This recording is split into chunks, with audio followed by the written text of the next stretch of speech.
গুন্ডা রাজ কায়েম করেছে। এই গুন্ডাদের মধ্যে অন্যতম পরেশ দাস ক্যানিং এর এমএলএ, তিনি জুনিয়র ডক্টর এবং সচেতন নাগরিক প্রতিবাদী জনতা এদের যে আহ্বান 4 তারিখে রাত্রি 9টা থেকে 10টা প্রদীপ জ্বালিয়ে মোমবাতি জ্বালিয়ে প্রতিবাদ পালন করা, এটাকে বানচাল করার জন্য সরাসরি হুমকি দিচ্ছে এবং ক্যানিং এ প্রাক্তন ছাত্র একটি বিদ্যালয়ের ছাত্রছাত্রীদের আজকের মিছিলও বন্ধ করেছে। মমতা বন্দ্যোপাধ্যায় নিজে এই কাজে নেতৃত্ব দিচ্ছেন। তিনি মেয়র রোডের সেই সভা থেকে সরাসরি বলেছেন যে তোমরা ফোঁস করো। তাই পরেশ দাসদের মতো গুন্ডারা ছাপ্পা মেরে জেতারা ফোঁস করছে। তৃণমূল কংগ্রেস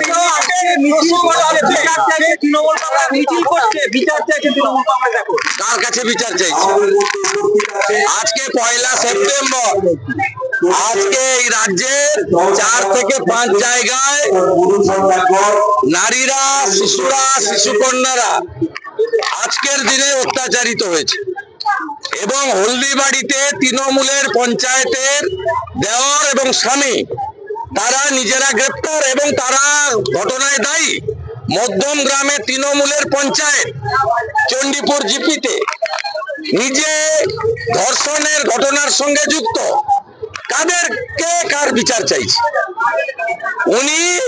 উনার বিরুদ্ধে জনরোষ, তাকে ঘোরাতে চাইছেন, ঘোরাতে পারবেন না। ছাত্র সমাজ, প্রতিবাদী জনতা, সচেতন নাগরিক আর নো সেটিং অপোজিশন বিজেপি ছাড়বে না মমতা বন্দ্যোপাধ্যায়। মমতা ব্যানার্জি তিনি তার পার্সোনাল ফিজিশিয়ান কাম ফ্রেন্ড ডাক্তার এসপি দাসকে দিয়ে পুরো সিন্ডিকেটটা চালান। এই সিন্ডিকেটে এরা যুক্ত। আমরা প্রথম দিন থেকে বলেছি বিনীত গোয়েল এবং সন্দীপ ঘোষকে কাস্টডিতে নিন, এদের কাস্টডিতে নিয়ে আগে ব্যবস্থা নিন, সব বেরিয়ে আসবে।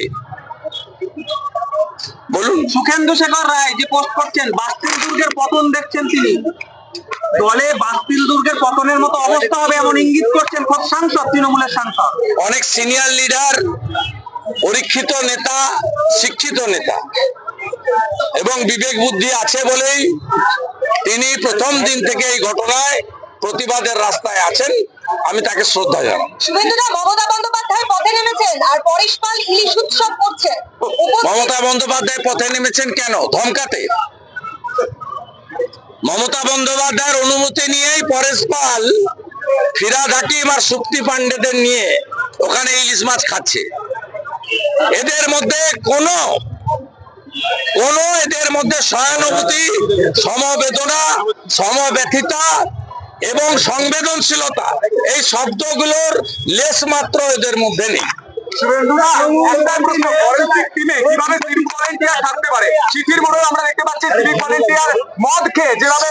সিভিক ভলেন্টিয়াররাই রাজ্য চালাচ্ছে। এদের তৃণমূল নেতাদের আত্মীয় এবং ক্যাডারের সুবাদে এরা নিয়োগ পেয়েছে।